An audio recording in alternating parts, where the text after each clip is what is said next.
विकासनगर में गहरी खाई में गिरी कार, 2 महिलाओं और बच्चों समेत 6 की दर्दनाक मौत, एक की हालत गंभीर। हिमाचल के रहने वाले बताए जा रहे सभी लोग। उत्तराखंड विधानसभा सत्र का आज तीसरा दिन। विपक्ष ने उठाए भ्रष्टाचार को लेकर कई सवाल। विपक्ष ने कई मुद्दों पर सदन में किया था हंगामा।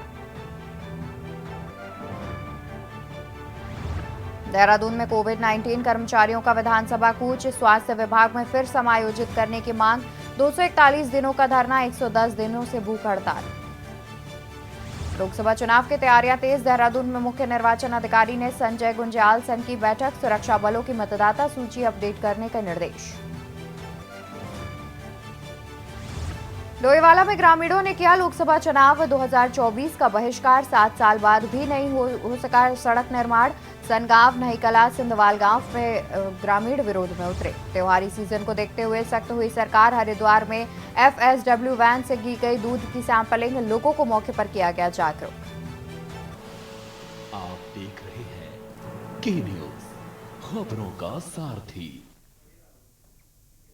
नमस्कार, आप देख रहे हैं के न्यूज इंडिया और मैं हूं आपके साथ अवंतिका अवस्थी। हम बात करेंगे उत्तराखंड खबरों पर, जहां चक्राता इलाके में बुधवार को बड़ा रोड एक्सीडेंट सामने आया है। जानकारी के अनुसार चक्राता के तिउड़ी में एक ऑल्टो कार बेकाबू होकर 500 मीटर गहरी खाई में जा गिरी और इस दर्दनाक सड़क हादसे में करीब 6 लोगों की जान चली गई। वहीं एक व्यक्ति घायल हो गया। मृतक हिमाचल प्रदेश के निवासी बताए जा रहे हैं। जानकारी के मुताबिक 2 महिलाओं और 2 बच्चों सहित 7 लोग सुबह हिमाचल से पंद्राणु से तिउड़ी के लिए ऑल्टो कार में सवार होकर निकले थे। तिउड़ी अटाल मोटर मार्ग से गुजरते हुए एक ऑल्टो कार 500 मीटर गहरी खाई में जा गिरी, जिसमें कार में सवार 6 लोगों की मौके पर ही दर्दनाक मौत हो गई, तो वहीं एक व्यक्ति गंभीर रूप से घायल बताया जा रहा है। हादसे की खबर मिलते ही तिउड़ी थाना पुलिस के साथ एसडीआरएफ की टीम ने मौके पर पहुंचकर रेस्क्यू ऑपरेशन शुरू किया। रेस्क्यू टीम ने कई घंटों की कड़ी मशक्कत के बाद 2 महिलाओं, 2 बच्चों सहित 6 लोगों के शव को बमुश्किल गहराई से बाहर निकाला है।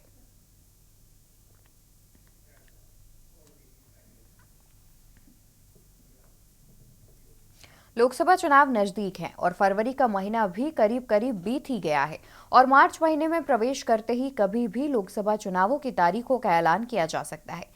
ऐसे में उत्तराखंड की 5 लोकसभा सीटों पर भाजपा कांग्रेस ने प्रत्याशियों पर मंथन शुरू कर दिया है। माना जा रहा है कि जल्द ही दोनों ही दल उम्मीदवारों की घोषणा कर देंगे।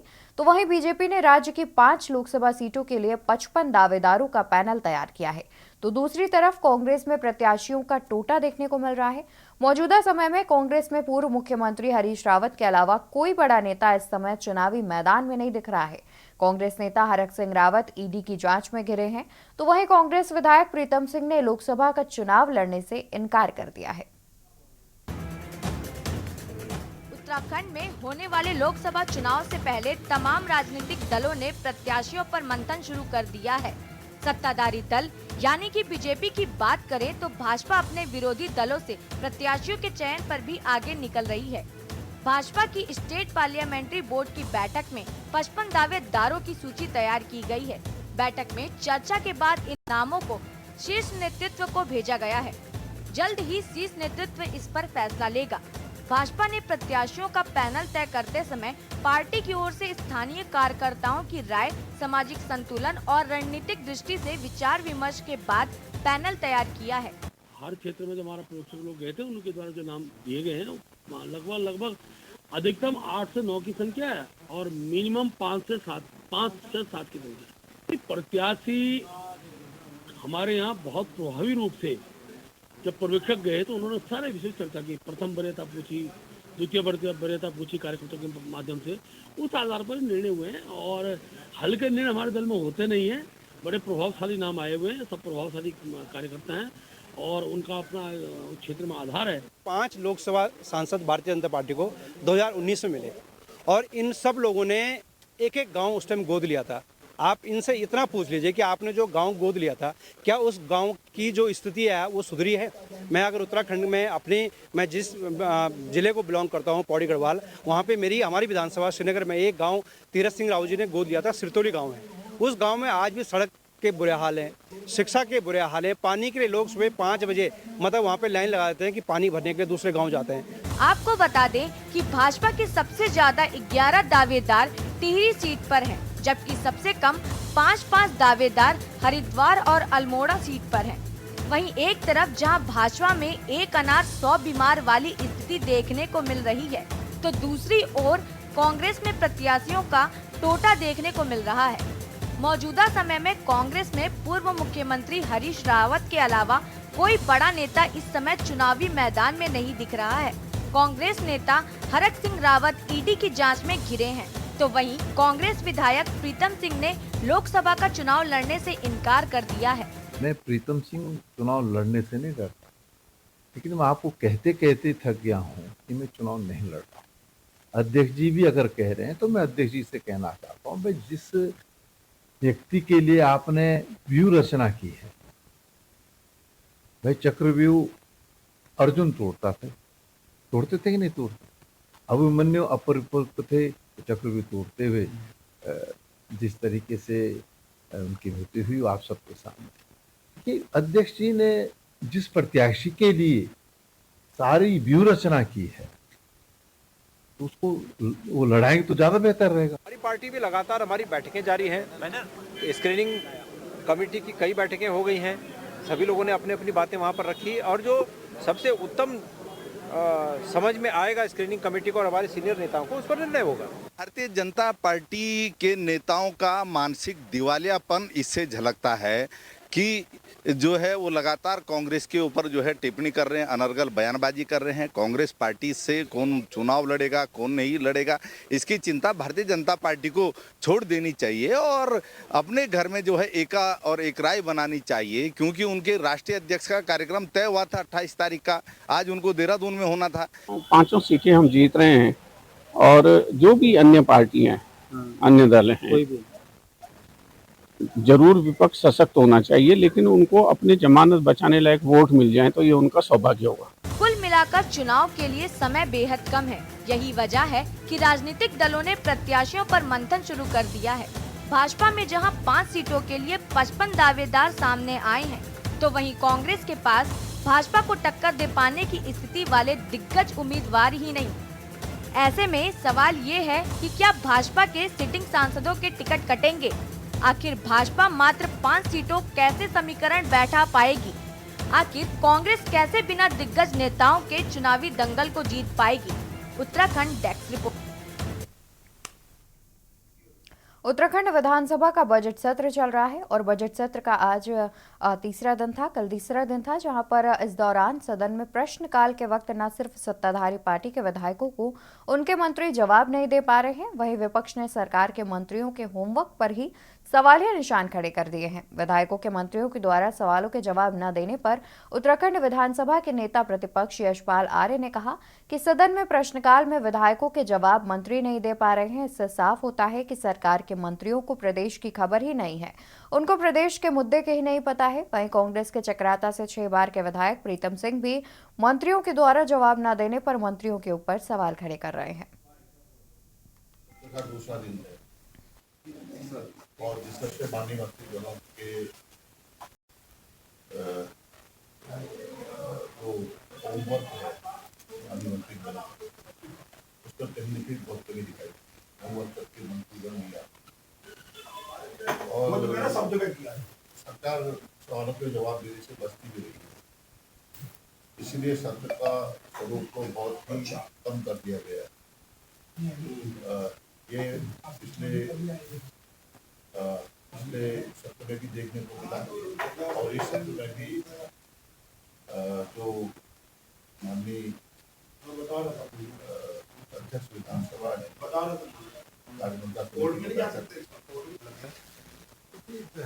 प्रश्नकाल में जो स्थिति देखने को मिल रही, दर्शक दीर्घा से आप भी देखते हैं जो तैयारी मंत्रियों की होनी चाहिए और अगर सप्लीमेंट्री प्रश्न जो है पीठ अगर के पूछ लीजिए तो शायद ही किसी प्रश्न का जवाब, इससे सरकार का प्रदर्शन जो है वो दिखाई देता है कि कितना लचक है।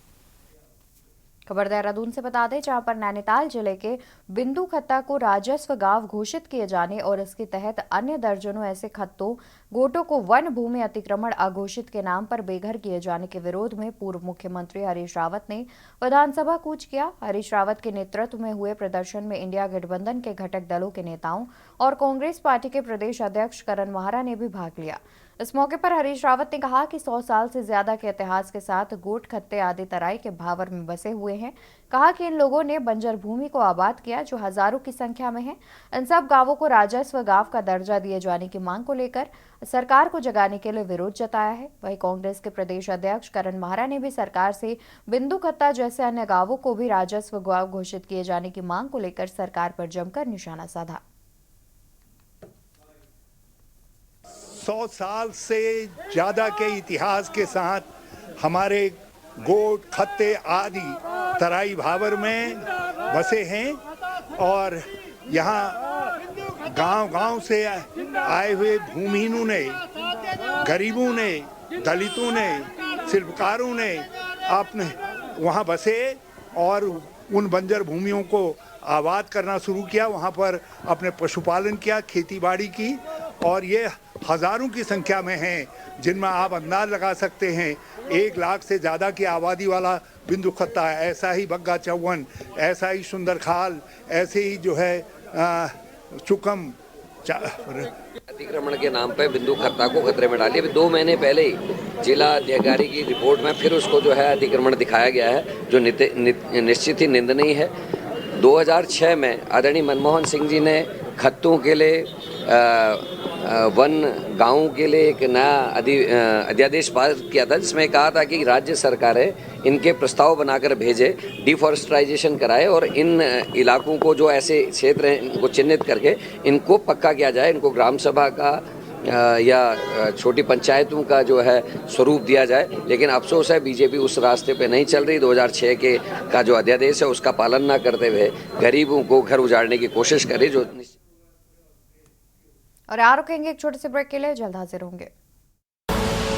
आप देख रहे हैं के न्यूज़ खबरों। ब्रेक से वापस आ चुके हैं, रुक कर लेते हैं खबरों की ओर। खबर आपको बता दें हल्द्वानी से, जहां पर केंद्रीय रक्षा एवं पर्यटन राज्य मंत्री और नैनीताल उधम सिंह नगर से सांसद अजय भट्ट ने प्रेस कॉन्फ्रेंस करते हुए बताया कि जमरानी बांध अब जल्द ही धरातल पर बनना शुरू हो जाएगा, क्योंकि जमरानी बांध परियोजनाओं की सारी दिक्कतें दूर होने के साथ ही टेंडर भी आमंत्रित हो गए हैं। अजय भट्ट ने कहा कि उन्होंने प्रधानमंत्री से जल्द जमरानी बांध के शिलान्यास किए जाने को लेकर आग्रह किया है। साथ ही राज्य सरकार ने भी जमरानी बांध को लेकर इस वर्ष के बजट में प्रावधान किया है। इसके अलावा बीते मंगलवार को जमरानी बांध का टेंडर हो गया, अब जल्द ही धरातल पर काम शुरू हो जाएगा। वहीं हिमाचल प्रदेश में हो रही राजनीतिक उठापटक के बीच केंद्रीय राज्य मंत्री अजय भट्ट ने कहा कि कांग्रेस इस समय देश में अस्तांचल की तरफ है, उसका सूरज डूब रहा है, लिहाजा कांग्रेस में इस वक्त भगदड़ सी मची हुई है। इस समय पश्चिमांचल की ओर है, यानी कि सूरज डूब रहा है उनका, अस्तांचल की ओर है। ठीक है ना, पूरब में उदय, पश्चिम में अस्त, तो इसलिए उधर को जा रही है। तो अस्तांचल में है, तो मैं समझता हूँ कि यही नहीं, देश के सारी खलबलाहट है, घबराहट है कांग्रेस में। जो अच्छे लोग हैं, भगदड़ मची हुई है और वो भारतीय जनता पार्टी ज्वाइन कर रहे हैं।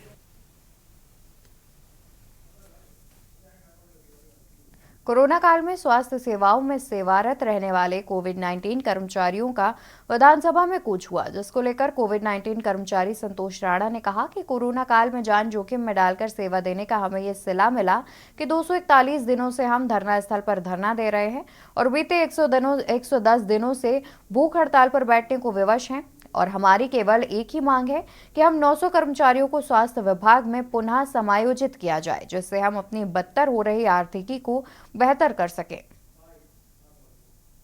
सबसे बड़ी है सर, 241 दिनों से हमें धरना स्थल मिल रखा है, वो भी वो दौर में काम करके कि जब हम अपनों को नहीं छोड़ रहा था। उस कोविड दौरान में हमने काम करा, उस कोरोना के दौरान हमने काम करा, जब अपनों को नहीं देख रहा था, अपने माँ बाप को नहीं छोड़ रहा था, क्योंकि कोरोना था, महामारी, प्राण जा रहे थे उससे, तो हमने अपने घर बार छोड़ के हम उस आग में कूदे। उस कोरोना में काम करने के बाद 3 साल लगातार काम करने के बाद आज हमें ये मिल रखा है 110 दिन की हमारे लगातार भूख हड़ताल चली। 241 दिन हमें लगातार हो चुके हैं। हमारी एक ही मांग है कि हमें स्वास्थ्य विभाग में समायोजन कर दिया जाए, हमारी रोजी रोटी चलाइए। सरकार किस लिए बनी है? केवल रोजी रोटी चलाने के लिए, रोजगार देने के लिए। हमारा रोजगार छीना जा रहा है।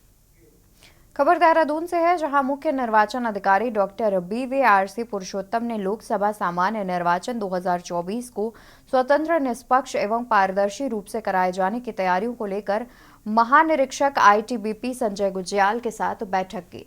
इस निर्वाचन अधिकारी डॉक्टर पुरुषोत्तम ने तय समय सीमा तक फोर्स डिप्लॉयमेंट प्लान तैयार कर फोर्स उपलब्ध कराए जाने का अनुरोध किया। उन्होंने कहा कि सुरक्षा बलों और उनके परिजनों को भी 100% मतदान के लिए प्रोत्साहित किया जाना है।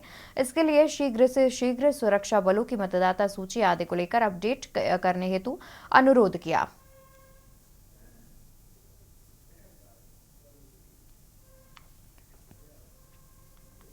डोईवाला में सनगांव के लोगों ने शासन प्रशासन के खिलाफ मोर्चा खोल दिया।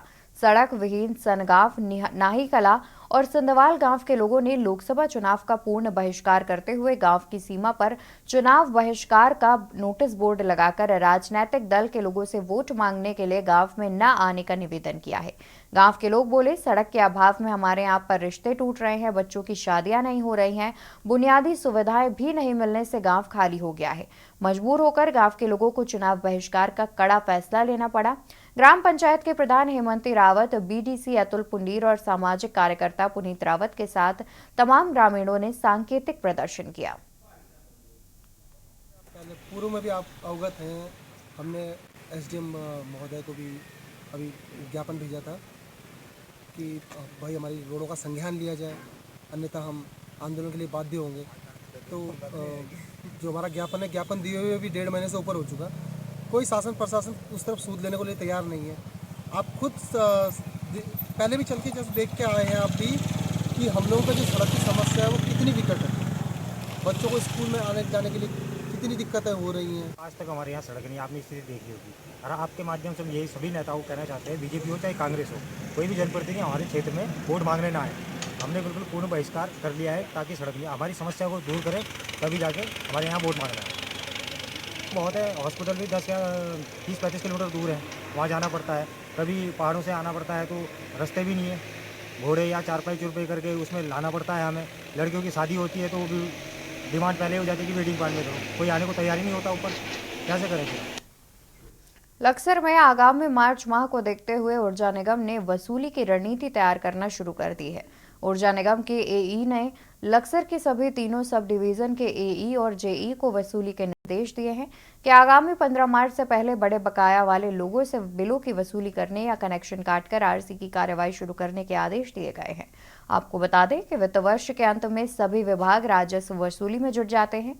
बुधवार में ऊर्जा निगम के EE SK गुप्ता ने लक्सर, भट्टीपुर और रायसी सब डिवीजन के AE JE को राजस्व वसूली के निर्देश दिए हैं और कहा है कि 10,000 से ऊपर के घरेलू और 2,500 से ज्यादा के कमर्शियल कनेक्शन से 15 मार्च तक पूरा बिल जमा कराएं, नहीं तो उनके कनेक्शन काटकर RC की कार्रवाई शुरू कर दें। एयर कनेक्शन काटे जा रहे हैं रोजाना के, जो हैं जो 50,000 से जो है ऊपर के बकायेदार हैं बड़े, उन पे आए दिन जो है कनेक्शन काटे जा रहे हैं। रेवेन्यू का जो है ऊपर से प्रेशर है शासन की तरफ से कि भाई जो है किसी भी हालत से जो है पैसा वसूल करना है। UPCL ने 400 करोड़ रुपए के लगभग का जो है ब्याज पे पैसा उठाया है 1 मंथ के लिए, इसीलिए कि जो है भाई पैसा जो है सप्लाई हमारी मेंटेन बनी रहे। पैसा नहीं आएगा तो सप्लाई भी कहाँ से मेंटेन हो पाएगी। सूचना की जाए, सूचनाओं के लिए ढोल नगारों से सभी को सूचित करा जा रहा है, करवाया जा रहा है। ये गांव-गांव में कैंप लगाए जा रहे हैं, शहर में कैंप लगाए जा रहे हैं और बाहर से भी टीम के द्वारा चेकिंग करवाई जा रही है। उसके साथ में कनेक्शन काटे हुए जो पकड़े जाते हैं उनके खिलाफ जो है FIR भी की जा रही है। पेपर पे भी दिया गया है कई बार का जो है। उत्तराखंड के 5 लोकसभा सीटों के लिए भाजपा ने 55 दावेदारों का पैनल तैयार किया है। स्टेट पार्लियामेंट्री बोर्ड की बैठक में चर्चा के बाद इन नामों को शीर्ष नेतृत्व को भेज दिया जाएगा। बता दें कि भाजपा प्रदेश कार्यालय में स्टेट पार्लियामेंट्री बोर्ड की बैठक हुई और इस दौरान लोकसभा चुनाव के लिए प्रत्याशियों के नामों पर विस्तार से चर्चा की गई। पार्टी पर्यवेक्षकों की रिपोर्ट प्रस्तुत की गई और संभावित उम्मीदवारों के नामों पर चर्चा हुई। प्रत्याशियों का पैनल तय करते समय पार्टी की ओर से स्थानीय कार्यकर्ताओं की राय, सामाजिक संतुलन और रणनीतिक दृष्टि से विचार विमर्श किया गया। सबसे ज्यादा 11 दावेदार टिहरी सीट पर है, सबसे कम 5 दावेदार हरिद्वार और अल्मोड़ा सीट पर। भाजपा स्टेट पार्लियामेंट्री बोर्ड की बैठक के बाद अब प्रत्याशियों का ऐलान केंद्रीय पार्लियामेंट्री बोर्ड करेगा। क्षेत्र में जो हमारा प्रोफेसर लोग गए थे उनके द्वारा जो नाम दिए गए हैं लगभग अधिकतम 8 से 9 की संख्या है और मिनिमम 5 से 7 की संख्या है। प्रत्याशी हमारे यहाँ बहुत प्रभावी रूप से जब पर्यवेक्षक गए तो उन्होंने सारे विषय चर्चा की। प्रथम वरीयता पूछी, द्वितीय वरीयता पूछी कार्यकर्ताओं के माध्यम से। उस आधार पर निर्णय हुए हैं और हल्के निर्णय हमारे दल में होते नहीं है। बड़े प्रभावशाली नाम आए हुए हैं, सब प्रभावशाली कार्यकर्ता हैं और उनका अपना क्षेत्र में आधार है। ऐसे उन नामों को लेकर हम central parliamentary board.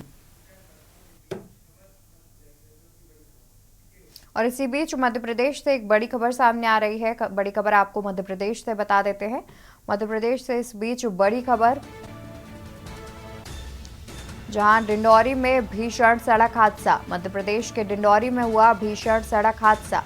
Madhya Pradesh से इस वक्त की आपको बड़ी खबर बता दें, जहां डिंडौरी में इस वक्त हुआ भीषण सड़क हादसा। मध्य प्रदेश से बड़ी खबर, जहां डिंडौरी में इस वक्त हुआ भीषण सड़क हादसा।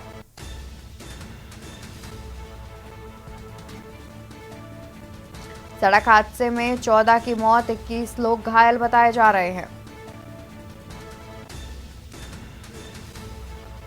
मध्य प्रदेश से इस वक्त की बड़ी खबर, हादसे में हुई 14 की मौत और 21 घायल।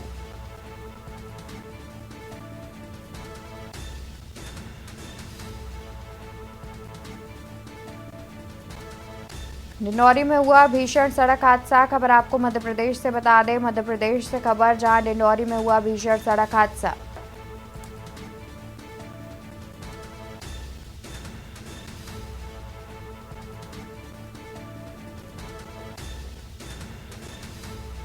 मध्य प्रदेश से इस वक्त की बड़ी खबर आपको बता दें। डिंडौरी में हुआ भीषण सड़क हादसा। मध्य प्रदेश से इस वक्त की बड़ी खबर सामने आ रही है, जहां डिंडौरी में इस वक्त हुआ भीषण सड़क हादसा। अनियंत्रित होकर पिकअप वाहन टकराई। हादसे में 14 की मौत और 21 लोग घायल।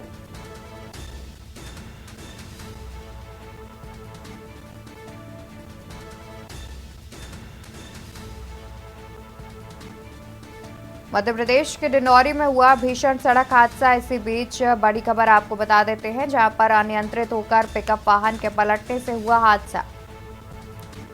अनियंत्रित होकर पिकअप वाहन पलट गया, जिस वजह से हादसे में 14 लोगों की मौके पर ही मौत हो गई, तो वहीं 21 लोग घायल बताए जा रहे हैं।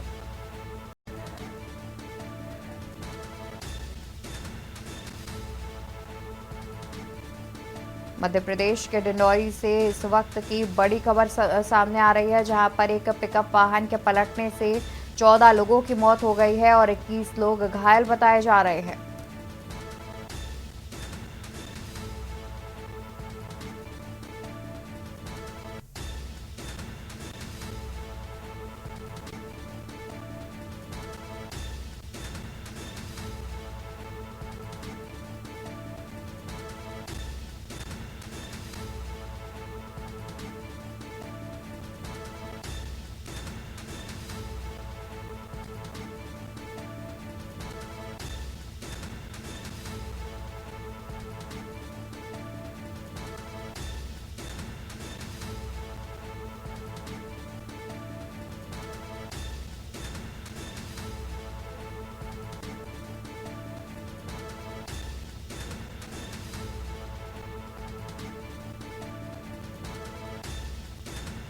शहपुरा थाना और बिछिया पुलिस चौकी क्षेत्र के अंतर्गत हुआ है हादसा। गोद भराई कार्यक्रम में शामिल होने गए थे परिवारीजन।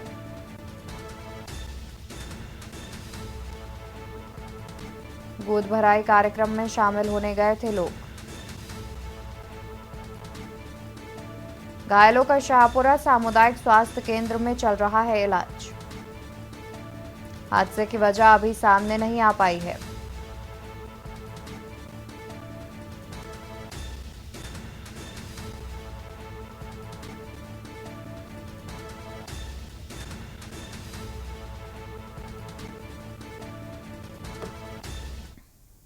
उत्तराखंड की खबरों में फिलहाल के लिए बस इतना ही। आप देखते रहिए के न्यूज़ इंडिया। नमस्कार। आप देख रहे हैं के न्यूज़, खबरों का सारथी।